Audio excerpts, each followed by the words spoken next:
Bismillahirrahmanirrahim. Assalamualaikum warahmatullahi wabarakatuh. Perkenalkan, nama saya Safarina Nidawul Aulia dengan NIM 2005449 dari kelas 4B Pendidikan Guru Sekolah Dasar UPI Kampus Cibiru. Adapun tujuan saya membuat video ini adalah untuk memenuhi proyek ujian akhir semester pada mata kuliah Statistika Penelitian dengan dosen pengampu Ibu Dr. Tita Mulyati MPD. Adapun pembahasan yang akan saya bahas pada kesempatan kali ini adalah uji hipotesis kasus 2 sampel dengan uji T. Baik, kita mulai saja pembahasannya. Jadi untuk uji T2 sampel itu sendiri terbagi menjadi dua. Yang pertama adalah berpasangan, yang kedua adalah bebas. Nah, kedua uji T ini perbedaannya itu hanya pada kelompok yang digunakan. Untuk dua sampel berpasangan itu menggunakan satu kelompok yang sama, namun dengan cara yang berbeda. Sedangkan untuk dua sampel yang bebas ini membandingkan dua kelompok yang berbeda, namun pada cara yang sama. Itu adalah perbedaan dari yang berpasangan dan juga bebas. Namun, pada kesempatan kali ini, yang akan saya bahas adalah uji T2 sampel bebas atau independen. Nah, kita mulai dari pengertian uji T2 sampel bebas. Uji T2 sampel bebas atau uji T2 sampel independen ini merupakan uji statistik parametrik yang mana uji statistik parametrik ini adalah uji statistik yang menguji rata-rata pada populasi. Di sini yang dibandingkannya itu adalah dua sampel yang diambil secara acak bebas dari dua populasi yang berbeda untuk mengestimasikan apakah ada bukti bahwa dua populasi secara statistik signifikan berbeda atau tidak. Nah, itu adalah tujuan dari uji T2 sampel bebas. Selanjutnya, di sini adalah ada ciri dari uji T yang dapat kita ketahui. Yang pertama adalah pada kasus atau pada soal yang dapat kita selesaikan dengan menggunakan uji T adalah kesimpangan baku pada populasinya itu tidak diketahui. Kemudian jumlah sampelnya kecil. Maksudnya ketika sampel A dan sampel B digabungkan, jumlah sampelnya itu kecil atau dalam artian kurang dari 100. Untuk sampel yang lebih dari 100, kita dapat gunakan uji Z, bukan uji T gitu. Jadi untuk uji T ini hanya digunakan pada sampel yang kecil, seperti itu. Selanjutnya, di sini ada asumsi atau syarat uji pada uji T parametrik yang harus kita perhatikan gitu ya. Yang pertama adalah pengambilan sampelnya itu harus acak bebas. Kemudian yang kedua, pengukurannya interval rasio. Kemudian datanya harus berdistribusi normal, dan yang menjadi perbedaan dengan yang lainnya pada uji T2 sampel ini adalah memiliki varians-varians yang sama. Nah, ini adalah asumsi atau syarat uji pada uji T parametrik 2 sampel yang dapat kita perhatikan. Kemudian, di sini ada rumus uji T. Rumus uji T itu sendiri adalah selisih rata-rata dua kelompok yang dibagi dengan galat baku ataupun standar error dari dua kelompok, di mana standar error ini adalah yang dapat mengukur seberapa tepat sih rata-rata yang diperoleh. Nah, kemudian untuk rumus dari standar errornya itu sendiri adalah kita bisa lihat di sini. Nah, sebenarnya untuk rumus standar error itu adalah varians gabungan, diperoleh dari akar varians gabungan yang dibagi dengan N ditambah varians gabungan yang dibagi dengan N2. Nah, ini adalah rumus untuk standar errornya itu sendiri. Nah, sedangkan untuk rumus varians gabungannya itu adalah N1 dikurangi 1 S1 kuadrat ditambah N2 dikurangi 1 S2 kuadrat dibagi N1 dikurang 1 ditambah N2 dikurangi 1.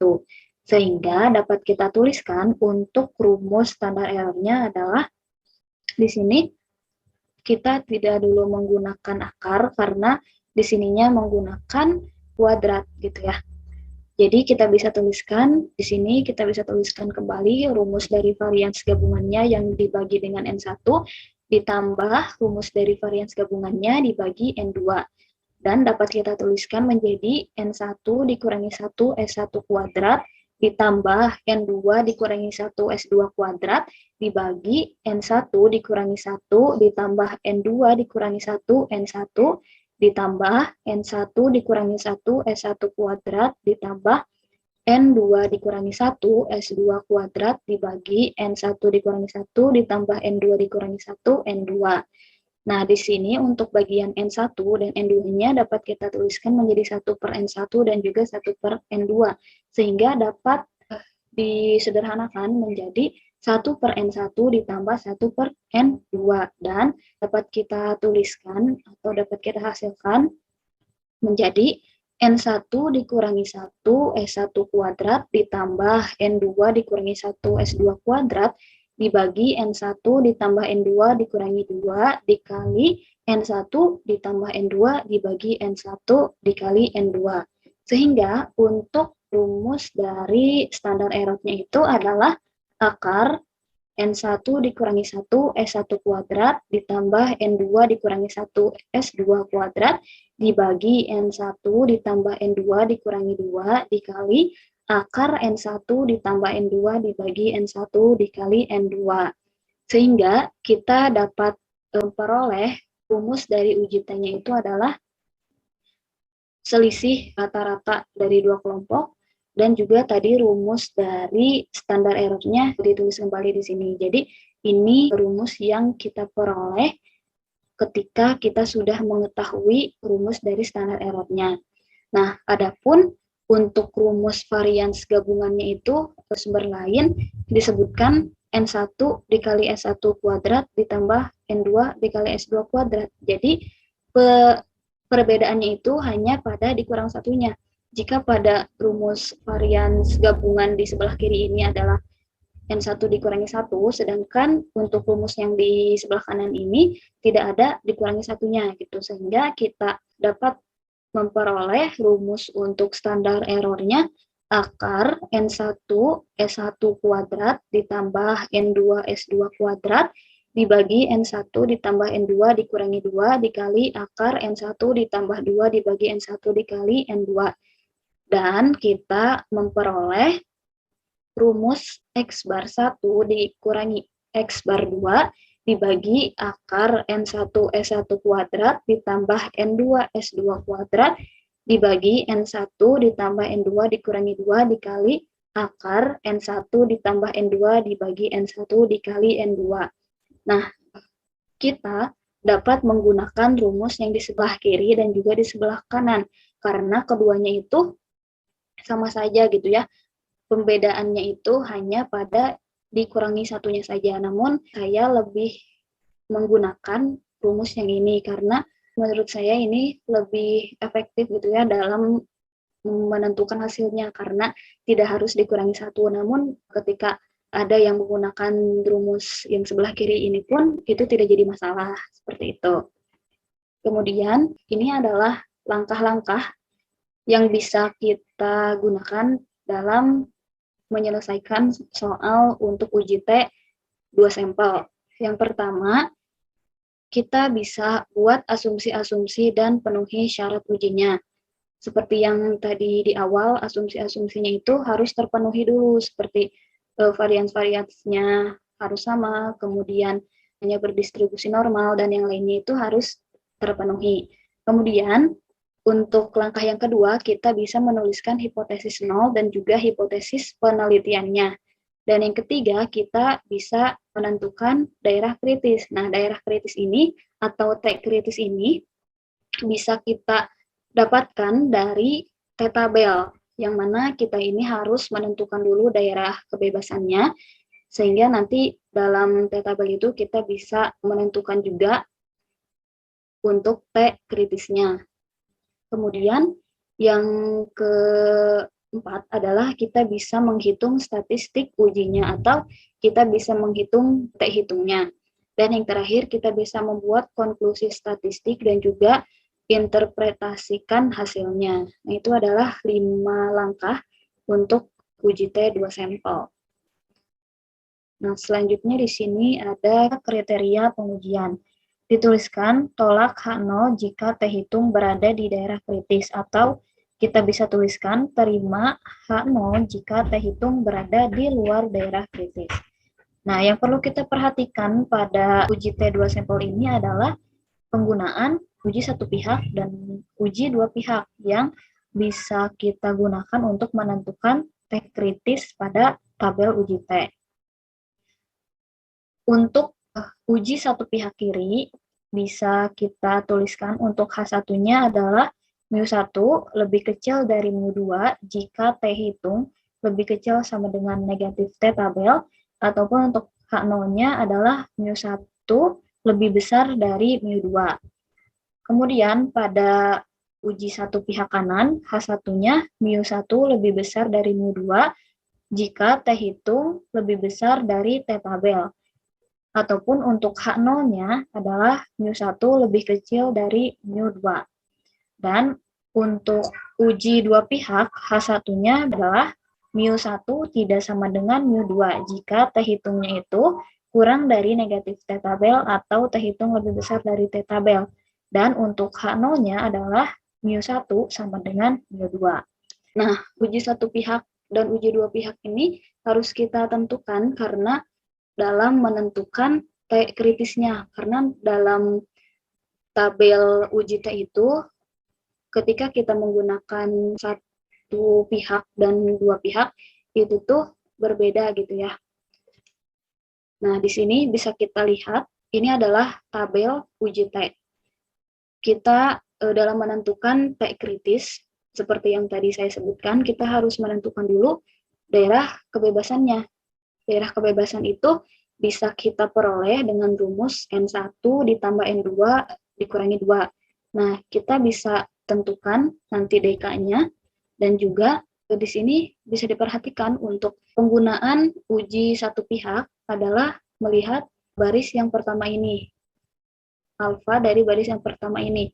Sedangkan untuk uji dua pihak kita bisa melihat di baris yang kedua. Jadi nanti dalam menentukan penggunaan uji satu pihak atau dua pihak itu kita harus memperhatikan tabelnya itu ada di mana gitu ya untuk satu pihak dan dua pihaknya. Mungkin seperti itu. Selanjutnya kita langsung membahas pada contoh kasus ataupun contoh soalnya.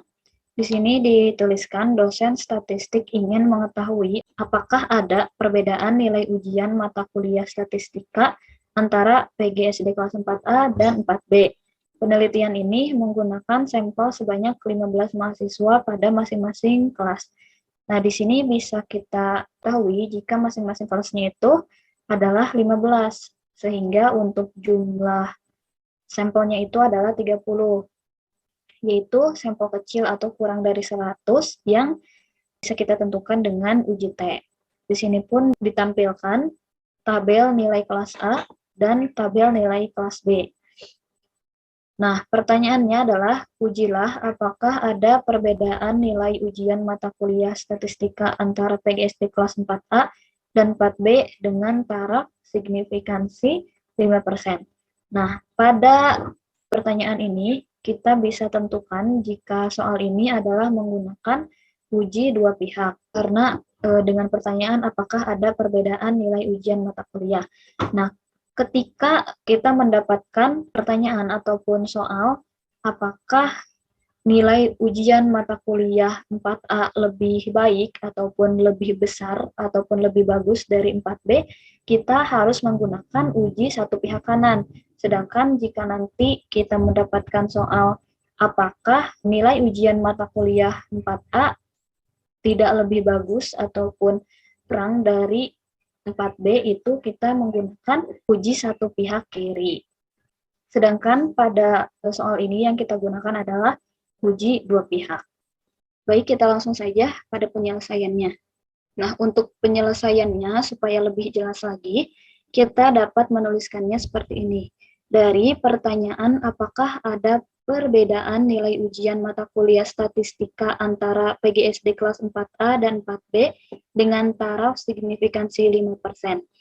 Maka kita harus melakukan uji hipotesis dua sampel, dua pihak. Seperti yang tadi saya jelaskan di awal ya, dengan alfa 5% atau 0,05 dari rata-rata sampel yang jumlah sampel-sampelnya kecil. Oleh karena itu, kita akan menggunakan uji T dengan langkah-langkah berikut. Nah, kita langsung saja pada langkah yang pertama. Nah, langkah yang pertama adalah kita menentukan apakah asumsi atau syarat ujinya itu telah terpenuhi atau belum. Nah, dalam soal ini, semua asumsi atau syarat uji seperti pengambilan sampel acak bebas, skala pengukuran interval rasio, data berdistribusi normal, dan memiliki varians-varians populasi yang sama telah terpenuhi. Nah, karena asumsi ataupun syarat ujinya telah terpenuhi, kita bisa langsung kepada langkah kedua. Langkah kedua yaitu menentukan hipotesis nol dan juga hipotesis penelitian secara formal. Karena ini adalah uji dua pihak, sehingga untuk kriteria pengujian H0-nya itu adalah -1 sama dengan mu2, dan untuk hipotesis satunya atau H1-nya itu adalah -1 tidak sama dengan mu2. Nah, dilanjutkan kita pada langkah ketiga.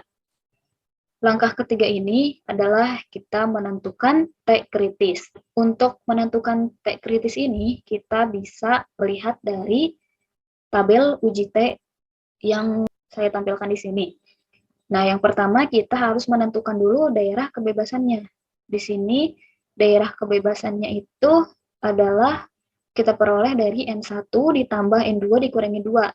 Karena N1 dan N2-nya adalah 15, sehingga 30 dikurangi 2 adalah 28.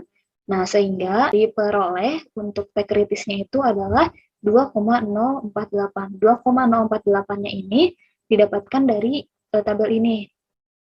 Di sini untuk DK-nya sendiri adalah tadi 28 ada di sini, dan juga untuk uji dua pihak. Untuk uji dua pihak 0,05. 0,05 kita tarik garis sampai ke DK 28 sehingga diperoleh angka sebesar 2,0484. Nah, jadi sudah kita dapatkan untuk T kritisnya itu adalah 2,048. Nah, di sini untuk maksud dari 0,025-nya itu adalah karena ini adalah uji dua pihak, sehingga yang tadi alfa 5% sama dengan 0,05 itu dibagi dua gitu ya, karena dua pihak, sehingga untuk satu pihaknya itu adalah 0,025. Seperti yang ada di tabel ini, untuk satu pihaknya 0,025 dan untuk dua pihaknya 0,05. Nah, kita bisa lanjutkan ke langkah keempat, yaitu kita menentukan T hitung. Nah, karena ciri dari soal uji T ini adalah simpangan bakunya tidak diketahui, sehingga kita harus mencari dulu simpangan baku dan juga rata-rata dari dua kelompok ini. Nah, untuk mengetahui rata-rata dan juga simpangan bakunya, agar mempermudah mencarinya, kita menggunakan kalkulator. Akan saya contohkan untuk mencari rata-rata dan juga simpangan bakunya. Yang pertama, kita siapkan untuk tabel yang akan diuji. Nah, untuk kalkulatornya, kita pastikan data yang terdapat dalam kalkulator ini sudah preset dengan cara pilih Shift, kemudian pilih mode, dan pilih untuk angka 3. Dan ini sudah preset datanya. Kemudian kita yang pertama akan menentukan rata-rata dan juga simpangan baku dari kelas A atau kelompok 1. Caranya itu kita pilih mode, kemudian kita pilih angka 2 untuk memasukkan datanya, dan masukkan saja data yang ada di tabel ini. 75, kemudian kita pilih M+. 85, M+, 60, M+, 80, M plus 58, M plus 92, M plus 80, M plus 70, M plus 65, M plus 75, M plus 60, M plus 85, M plus 80, M plus 70, dan M plus 55. Nah, kita bisa langsung tentukan untuk rata-rata dan juga simpangan bakunya dengan cara pilih shift, kemudian pilih angka 2. Nah, di sini untuk angka 1 adalah menentukan rata-rata, dan untuk angka 3 menentukan simpangan baku. Yang pertama kita mencari untuk rata-ratanya. Jadi kita pilih 1. Dan ini adalah rata-rata untuk kelompok 1 atau untuk kelas A. 72,7 kita bulatkan. Kemudian untuk mencari simpangan bakunya, kita pilih lagi shift, kemudian 2, dan kita pilih yang angka 3. Nah, ini adalah simpangan baku untuk kelompok pertama, 11,25 kita bulatkan.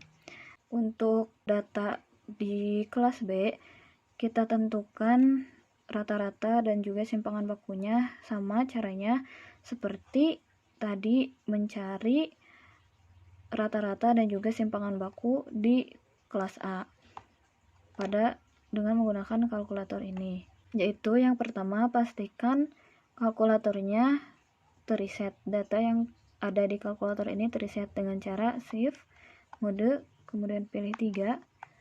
Nah, kemudian kita pilih mode dan pilih angka 2, lalu masukkan datanya.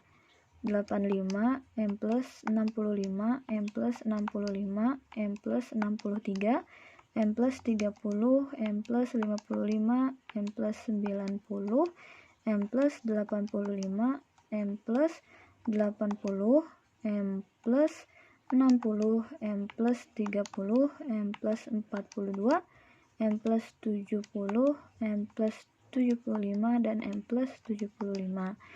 Nah, kita akan menentukan rata-rata dan simpangan bakunya dengan cara shift, pilih 2, kemudian pilih angka 1 untuk mengetahui rata-ratanya.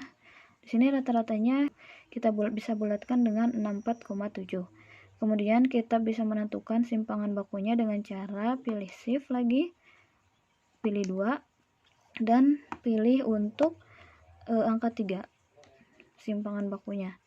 Di sini kita dapatkan 16,86. Nah, itu adalah untuk simpangan baku di kelas B. Nah, di sini tadi kita sudah memperoleh untuk rata-rata dan juga simpangan bakunya. Yang pertama di sini kita menentukan dulu jumlahnya dari kelas A ataupun N1 ada 15 dan juga X bar 1, mohon maaf, ini harusnya saya tulis X bar 1 sama dengan yang tadi kita dapatkan adalah 72,7, dan juga untuk simpangan bakunya 11,25, dan untuk kelas B N2-nya adalah 15, rata-ratanya adalah 64,7, dan simpangan bakunya adalah 18,86. Itu untuk yang kelas B ataupun untuk kelompok yang kedua. Setelah rata-rata dan juga simpangan bakunya kita temukan, selanjutnya kita bisa langsung menyelesaikan dengan menggunakan rumus uji T yang sudah kita dapatkan tadi di awal. Di sini kita masukkan saja untuk X bar satunya adalah 72,7 dikurangi 64,7 dibagi akar 15 dikali 11,25 kuadrat ditambah 15 kali 18,86 kuadrat dibagi 15 ditambah 15 dikurangi 2 dikali akar 15 ditambah 15 dibagi 15 dikali 15. Nah, di sini saya akan menyelesaikan dulu yang dikuadratkannya 11,25 kuadrat dengan 18,86 kuadrat dan diperoleh 126,5 dan 355,8. Kemudian ini kita selesaikan untuk bagian akar 15 dikali 126,5 ditambah 15 dikali 355,8 dibagi 28 dikali akar 30 dibagi 225. Dan diperoleh hasil menjadi 8 dibagi akar 7.234,5 dibagi 28 dikali akar 0,133. Dan kita peroleh 8 dibagi akar 258,375 dikali akar 0,133. Dan kita selesaikan untuk akarnya. Akar dari 258,375 itu adalah 16,074. Dan akar dari 0,133 adalah 0,364. Dan diperoleh 8 dibagi 5,85. Dan hasilnya adalah 1,36. Nah, 1,36 ini adalah teh hitung, sehingga kita sudah menemukan teh hitungnya itu adalah 1,36. Nah, untuk langkah kelima ataupun langkah terakhir adalah kita membuat kesimpulan. Nah, karena tadi kita mendapatkan teh hitung sebesar 1,36 dan mendapat teh kritis 2,048 dan kita bisa tuliskan seperti ini, karena teh hitung sama dengan 1,36 tidak berada dalam daerah kritis ataupun bisa dituliskan teh hitungnya itu lebih kecil dari teh kritis, maka H0 yang diterima gitu ya, atau kita menerima H0. Dan dapat ditarik kesimpulan tidak ada perbedaan nilai ujian mata kuliah statistika antara PGSD kelas 4A dan 4B. Ataupun bisa kita gambarkan dengan menggunakan kurva normal ini. Karena ini adalah uji dua pihak, sehingga untuk daerah penolakan H0-nya pun ada di kanan dan juga ada di kiri. Untuk penolakan H0 yang di kiri adalah negatif 2,048 dan juga untuk yang di kanan adalah positif 2,048. Dan untuk teh hitungnya itu ada 1,36 yang berada di sini, berada di daerah penerimaan H0. Dan kita itu menerima H0. Dan juga tadi kesimpulannya itu adalah tidak ada perbedaan nilai ujian mata kuliah statistika antara PGSD kelas 4A dan juga 4B. Nah, mungkin sekian yang dapat saya sampaikan. Terima kasih atas atensinya. Wassalamualaikum warahmatullahi wabarakatuh.